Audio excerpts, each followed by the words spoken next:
Welcome to This Explainer. If you've ever looked at your bank statement at the end of the month, or maybe just stared at a closet completely full of things you literally barely use, and felt this quiet, nagging sense of emptiness, well, you are definitely not alone.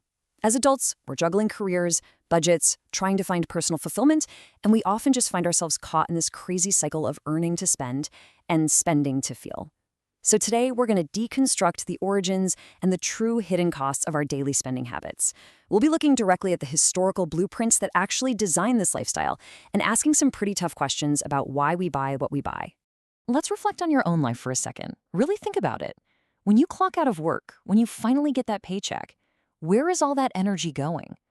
How much of your life, your literal, finite time on this earth, is spent acquiring things under the assumption that they're going to bring you lasting satisfaction?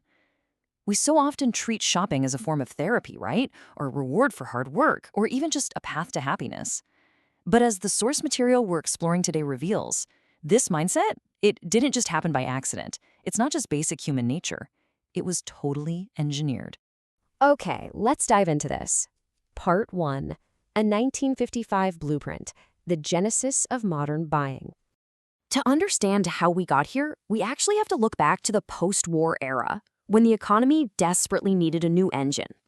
Enter retail analyst Victor Lebow in 1955, who wrote, "Our enormously productive economy demands that we make consumption our way of life, that we seek our spiritual satisfaction, our ego satisfaction in consumption." Take a moment to really let that sink in. This isn't just about, buying a new refrigerator because the old one broke. This is a profound and honestly pretty unsettling declaration.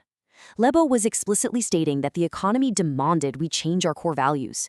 We were intentionally instructed to find our spiritual meaning and our personal sense of self-worth, our ego satisfaction, through the act of consuming goods. It was literally the deliberate creation of a new commercial religion.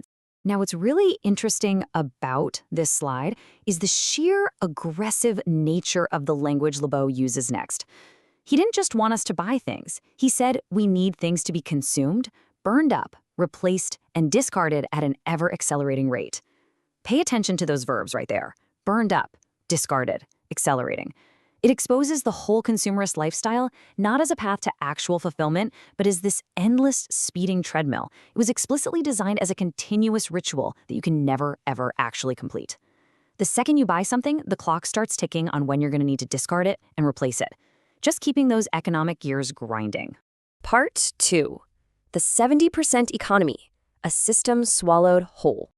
Well, Lebow's 1955 blueprint worked unbelievably well. For decades since the mid-20th century, our personal and community core values have been successfully reoriented completely away from civic engagement or community building and directed straight toward consumerism. Just look at this massive statistic. According to the U.S. Bureau of Economic Analysis, consumer spending now accounts for 68 to 70% of the total U.S. economy. Think about that. Nearly 3/4 of the entire economic engine of the country is driven entirely by you and me just going out and buying things. And this brilliantly illustrates the sheer scale of what Lebow and others set in motion.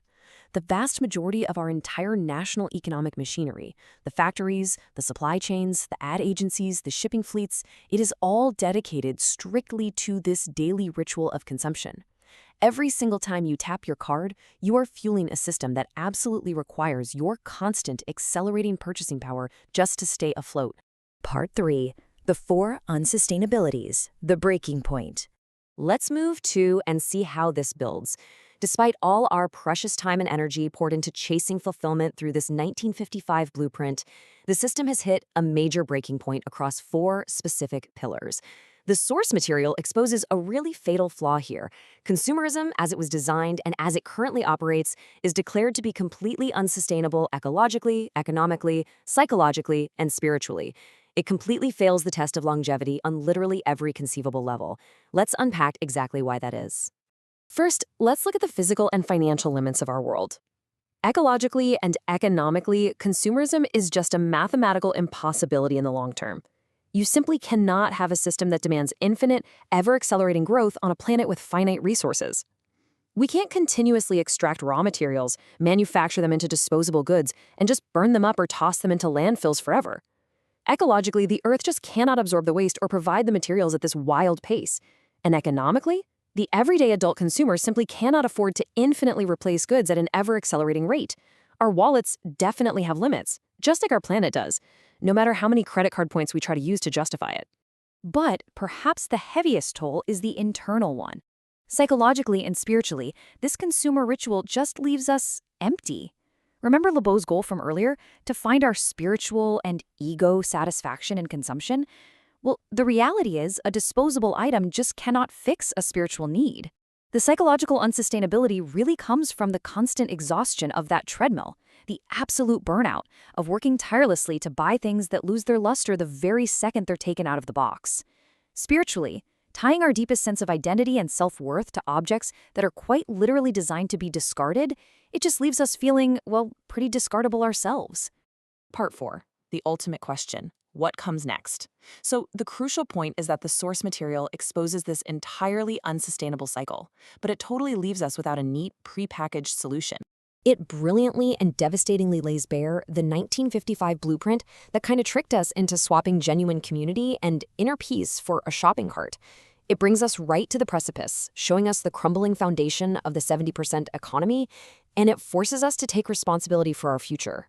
So, if we can no longer afford, ecologically, economically, or spiritually, to find our purpose in what we consume, what comes next?